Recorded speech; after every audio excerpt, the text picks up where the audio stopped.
தலைப்பு: the photo drama of creation. சிருஷ்டிப்பின் புகைப்பட நாடகம். பக்கம் 3. தலைப்பு: இரண்டாம் நாள் அல்லது சகாப்தம். வெளிச்சம் உண்டாக கடவது. சனி கிரகம் மற்றும் பூமி அளவு ஒப்பீடு. ஆகாய விரிவு ஸ்தாபிக்கப்பட்டது. சாயங்காலமும் விடியற்காலமும் மற்றும் நாள் என்று சொல்லப்படுவது 24 மணி நேரம் கொண்ட ஒரு நாளை குறிப்பதாக புரிந்து கொள்ள முடியாது. ஏனென்றால் 4ஆம் நாள் வரை சூரியனோ சந்திரனோ தென்படவில்லை. பூமி ஊடுருவ முடியாத இருளிலே மூழ்கியிருந்தது. நாள் என்கிற சொல்லானது எந்த காலப்பகுதிக்கும் அல்லது சகாப்தத்திற்கும் பொருந்தக்கூடிய ஒன்றாகும். உதாரணமாக, வனாந்தரத்தில் சோதனை நாள் 40 ஆண்டுகள். 95ஆம் சங்கீதம் 8ஆம் வசனம். மீண்டுமாக கிறிஸ்துவின் நாள் என்று நாம் வாசிக்கிறோம். இது மேசியாவானவர் பூமியின் மீதெங்கும் ராஜாவாக இருக்கப் போகிற 1000 வருட நாளை குறிக்கின்றது. ஏசாயா 2ஆம் அதிகாரம் 11ஆம் வசனம். நடைமுறை வாழ்க்கையிலும் கூட நாள் என்ற வார்த்தையை பயன்படுத்தி சீசரின் நாள், நெப்போலியனின் நாள் என்றெல்லாம் நாம் குறிப்பிடுகிறோம். சிருஷ்டிப்பு வாரத்தினுடைய 7 நாட்கள் ஒவ்வொன்றும் 7000 ஆண்டு காலமாக இருந்தன என்கிற கோட்பாட்டை நாம் பின்பற்றுகிறோம்.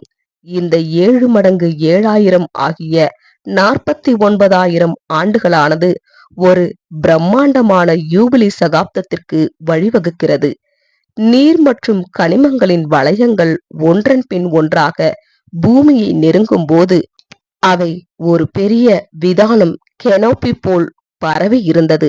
ஆனால் வேதாகமத்தில் குறிப்பிடப்பட்டுள்ள ஆகாய விரிவு என்கிற பூமிக்கு மேலுள்ள சுற்றுவட்டார காற்று மண்டலமானது இவைகளை பூமியின் மீது விட அனுமதிக்கவில்லை. சனி கிரகத்தின் வளையங்கள் கூட இன்னும் விழாமல் இருக்கின்றன.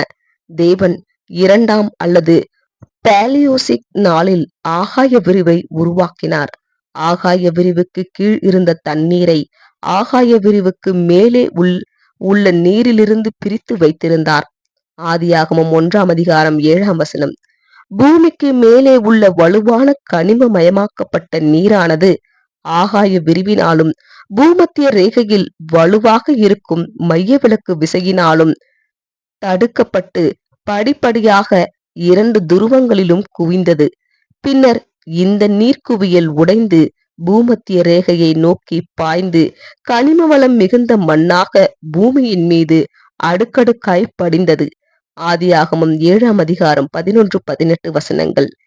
இந்த நீர் மற்றும் கனிமங்களின் வளையங்கள் அல்லது பெல்ட்டுகள் ஆயிரக்கணக்கான ஆண்டுகள் இடைவெளியில் ஒன்றன் பின் ஒன்றாக பூமியின் மீது விழுந்து பெரும் ஜலப்பிரளயங்களை ஏற்படுத்தின.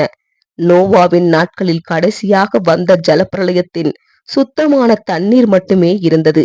ஏனெனில் கனமான தாதுக்கள் யாவும் முன்னரே ஈர்க்கப்பட்டு விழுந்து விட்டன.